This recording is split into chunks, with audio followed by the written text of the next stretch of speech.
बिस्मिल्लाहिर्रहमानिर्रहीम। मैं जी आलम शेर नियाज़ी अर्ज़ कर रहा हूँ। उम्मीद है आप मेरी हौसला अफजाई फरमाएँगे।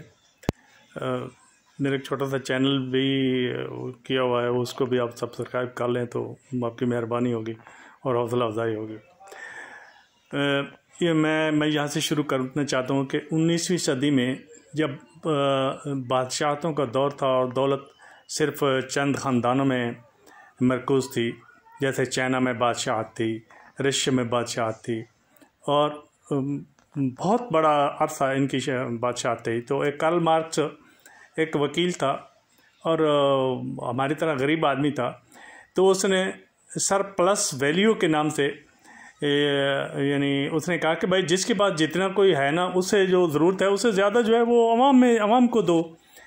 तो उसने वो फ़लसफ़ा शुरू किया और जो कम्युनिज़्म या कम्युनिस्ट सिस्टम की याद रखी और ये तो उसको उसकी अच्छी टीम मिलती गई और लेनिन 1936 में उसके साथ होता हुआ तो वो उसने 60-70 साल में पूरी दुनिया के बहुत बड़े मुल्कों में उसने कंट्रोल कर लिया।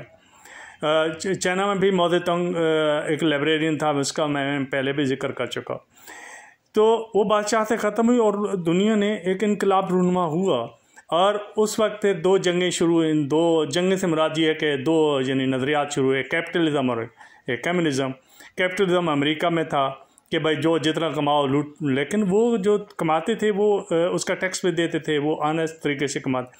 लेकिन हमारे मुल्कों में जो अंडर डेवलपमेंट कंट्रीज जिनको कहते हैं, या ऐसे मुल्क जो तरक्की में हैं और जहाँ करप्शन की हुकूमतें हैं, तो वहाँ तो ना तो कानून की पासदारी है, ना रूल ऑफ लॉ है।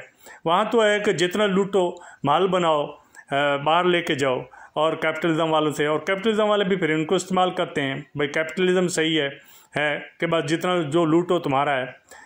तो उन मुल्कों ने रशिया वगैरह ने या उन्होंने की हुकूमतें बनाई और असलहात भी बनाए और ये वो आखिर में उनका जो कंपटीशन रहा आर्म उनका एक साल्ट मुआहदे भी हुए जिसमें आर्म लिमिटेशन के थे, फिर स्टार वार तक शुरू हुई। मेरा कहने का मतलब ये है कि ये एक तहरीक चली। अब मैं कहता हूँ कि एक तहरीक पाकिस्तान में इमरान खान ने करप्शन के ख़िलाफ़ तहरीक चलाई और ये करप्शन पूरी दुनिया में है, ख़ुसूसन तरक्की पजीर मुल्कों में, जो जैसे वो कहते हैं। भुट्टो के दौर में जो थोड़ा सा था, उसमें एक ज़माने में एक नन अलाइन मूवमेंट भी थी जिसको मार्शल टीटो वगैरह वो रन करते थे। लेकिन कैपिटलिज़म ने हमेशा अपना कंट्रोल रखा और उनका कंट्रोल, जिस तरह एक दिन मोइन पीरज़ादा एक बड़ी अच्छी बात कह रहे थे एक रेफरेंस करके कि ये जो कैपिटलिज़म है वो फ़ौजों को ज़्यादा कंट्रोल करते हैं, क्योंकि फ़ौज ही जो अंडर डेवलपमेंट कंट्रीज़ हैं उनसे वो काम ले सकते हैं। और पाकिस्तान में भी यही रहा कि हमारे फ़ौज के फ़ौज ने उसमें ज़्यादा मुदाखलत की, लेकिन हमारे जो सियासतदान थे वो भी कोई अच्छी मिसाल कायम नहीं कर सके। ना ही कोई अच्छा सियासतदान जो मुखलिस हो, आवाम से मुखलिस हो, जो किसी मतलब ईमानदार हो, उससे न हो।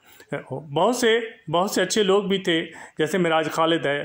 भुट्टो ख़ुद भी उससे 100 इख्तलाफात हो सकते हैं, लेकिन वो डिसऑनेस्ट नहीं था, ईमानदार शख्स था और उसने कोई लूट मार नहीं की। उसके दौर फिर भी हज़ार दर्जे इनसे बाद के लोगों से, शरीफ ख़ानदान और दरबारी ख़ानदान से हज़ार दर्जे बेहतर था।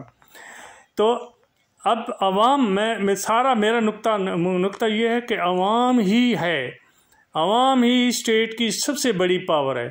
अवाम ही सबको सबसे ज़्यादा एक लीडर के पीछे चल के उसकी कंपनी बना सकती है, उसकी टीम बन सकती है। जिस तरह अभी एक 10 बंदों ने 12 करोड़ बंदों को, 12 करोड़ की नुमाइंदगी को 180 मेंबरों वाले को 10 बंदों ने यरगमाल बनाया हुआ है। ये है जमहूरियत। तो इसलिए मैं कहता हूँ भले ही चौधरी साहबान अच्छे हैं, हमारे साथ हैं, लेकिन वो दोनों तरफ से खेलते हैं, इस्टब्लिशमेंट वगैरह के भी साथ हैं।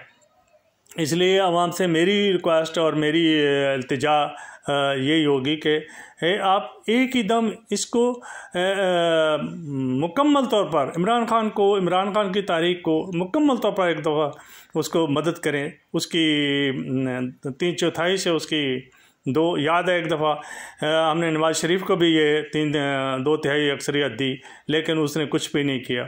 हमने नवाज़ शरीफ के साथ मदद की, वो कर्ज उतारो स्कीम में भी हमने मदद की, हमने डॉलर भी वहाँ भेजे और रखे, और इन्होंने रात को 2 बजे बैंकों से अपने डॉलर निकाल लिए, और हम जो इधर ओवरसीज थे हमारे डॉलर उन्होंने पाकिस्तानी कन्वर्ट करके हमें पाकिस्तानी रुपयों में किस्तों में देते रहे, और बैंक वाले कहते थे कि भाई हमें तो ऊपर से ऑर्डर है। मेरा यूबिल में अकाउंट था।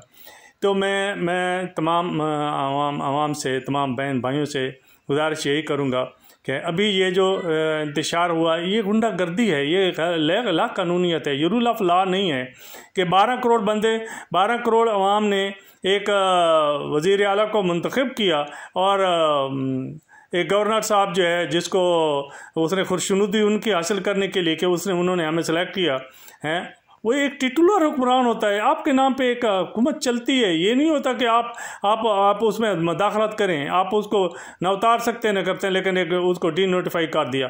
12 करोड़ अवाम भी गई, उसके 186 अरकान भी गए, और उसको कोई नहीं है।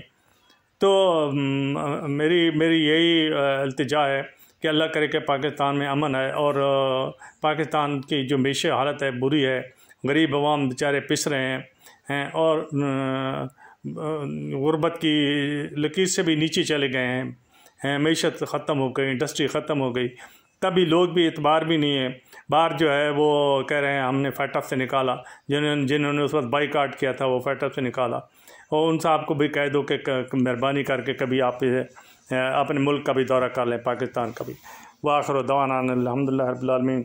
मैं ज़्यादा लंबी नहीं करना चाहता हूँ, मेरी दुआ यही है और रिक्वेस्ट भी यही है कि इमरान खान को पूरी सपोर्ट करो इलेक्शन में, ताकि वो 3/4 अक्सरियत से करे और पूरे करे। और हमारे मुक़्तदर हलकों से भी अदराए करम इल्तिजा है कि आप वाकई गैर जानदार रहें, आप जो भी हुकूमत वक्त हो उसकी मदद करें, उसकी सपोर्ट करें, और मुल्क को बेहतर बनाएं और इस करप्शन से निजात दिलाएं। बहुत शुक्रिया।